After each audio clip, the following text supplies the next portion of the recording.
उत्तर प्रदेश में जहाँ से मेंबर ऑफ पार्लियामेंट प्रधानमंत्री है, यहाँ पर पेपर लीक हो जाता है, पीओके की बात करते हैं। 10 साल से आपने क्या किया? बड़ा बराबर लीजिए पीओके को, हम भी कह रहे हैं भारत का हिस्सा है, परेशान है। 10 साल में जो उन्होंने वादे किए वो तमाम के तमाम चौपट हुए, झूठ साबित हुए। अब एक सभा को ऑर्गेनाइज नहीं कर पा रहे तो चुनाव कैसे लड़ेंगे भाई? सभा को तो ऑर्गेनाइज करना पड़ेगा ना, अब चुनाव कैसे लड़ेंगे फिर आप? तो जो दूसरे लड़ रहे हैं वो क्या कर रहे हैं? वो वोट खराब नहीं कर रहे हैं।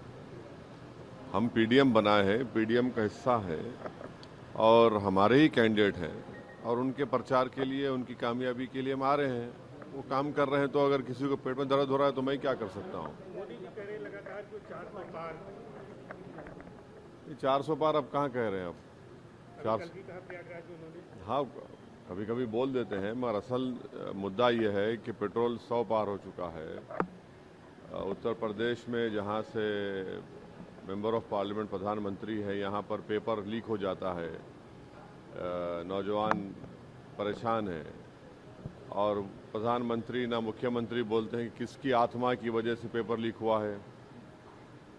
ये नहीं बोला जाता कि प्रधानमंत्री ने विधानसभा के चुनाव में कहा था कि जो छुट्टा जानवर है उसको मैं देख लूँगा। तीसरे फेज में याद होगा आप लोगों को अभी क्या हो रहा है, देखिए बेरोजगारी, सुनिए महंगाई इतनी ज़्यादा हो चुकी है। पीओके की बात करते हैं, 10 साल से आपने क्या किया? बड़ा बराबर लीजिए पीओके को, हम भी कह रहे हैं भारत का हिस्सा है, मगर चुनाव में आपको पीओके याद आता है। ये सब चीज़ें हैं जिसकी वजह से लोग परेशान हैं। 10 साल में जो उन्होंने वादे किए वो तमाम के तमाम चौपट हुए, झूठ साबित हुए। अच्छा, संविधान हाँ मुस्लिम आरक्षण हाँ का मुद्दा सामने आता दिख रहा है। हाँ आरक्षण का मुद्दा सामने वाले हैं, गरीबों का हिस्सा मुसलमानों को देना चाह रहे हैं। पहली बात तो ये है कि किसी का आरक्षण छीन कर किसी को नहीं दिया गया। नरेंद्र मोदी देश को ये बताएं कि जो उन्होंने इकोनॉमिक वीकर सेक्शन के ग्राउंड पर जो 10% रिजर्वेशन दिया है उसमें दलित आदिवासी को तो हिस्सा नहीं मिल रहा है, ओबीसी को।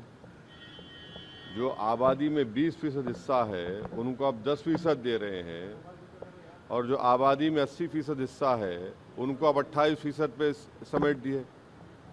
तो यही तो सबसे बड़ा धोखा उन्होंने किया है आरक्षण का।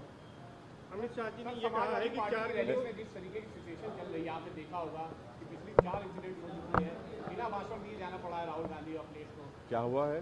अखिलेश राहुल कॉन्फिडेंट दिख रहे हैं। आप पुराने नेता किस तरह से कॉन्फिडेंस को देख रहे हैं? क्या इस बार बहुत बदलाव है? लाठीचार्ज की नौबत भी आई था राहुल में। अब एक सभा को ऑर्गेनाइज नहीं कर पा रहे तो चुनाव कैसे लड़ेंगे भाई? सभा को तो ऑर्गेनाइज करना पड़ेगा ना, अब चुनाव कैसे लड़ेंगे फिर आप? बहुत दिख रहे हैं। हाँ सीए वगैरह को खत्म करने के लिए और गठबंधन जो है पार्टी में आना चाह रहा है, क्या कहेंगे? कौन कह रहे हैं? क्या कह रहे हैं? कि सीए को खत्म करना चाहते हैं। अरे वो तो सुप्रीम कोर्ट में केस है, हम खुद उसमें पार्टी हैं, तो सुप्रीम कोर्ट देखेगा।